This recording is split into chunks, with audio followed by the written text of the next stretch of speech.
Joining me is Sky News Business Editor Ross Greenwood. Our interest rates are still lower than America's, but our inflation rate is higher, at 7.8%.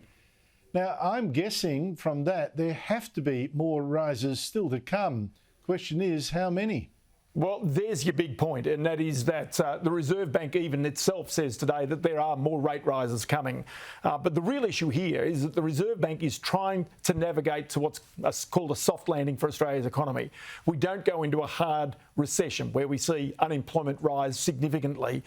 And the real issue about the Reserve Bank and its governor, Philip Lowe, who, remember, got it wrong with his statements about interest rates won't go up until 2024 and has been universally criticised for that. And it stung the Reserve Bank governor and the Reserve Bank as an institution, there's no doubt. They even talked about issues of credibility. Well, right now, those same issues of credibility are around about their fight against inflation.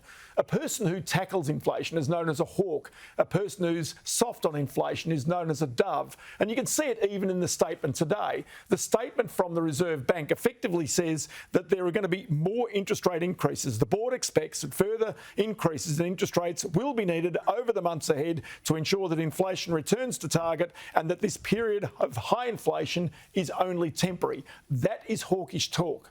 The problem, Andrew, is that much of the action is dovish. The doves don't attack the inflation as hard.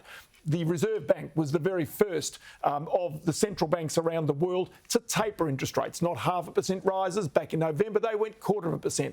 They were the last of the Reserve Banks or the central banks around the world to start raising interest rates because they thought Australia's economy was different, we wouldn't see inflation.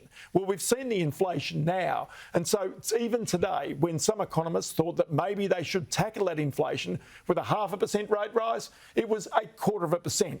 The 9th consecutive meeting where they've raised interest rates. But the question is that enough to actually get inflation out of our economy and get it back to between 2 and 3%?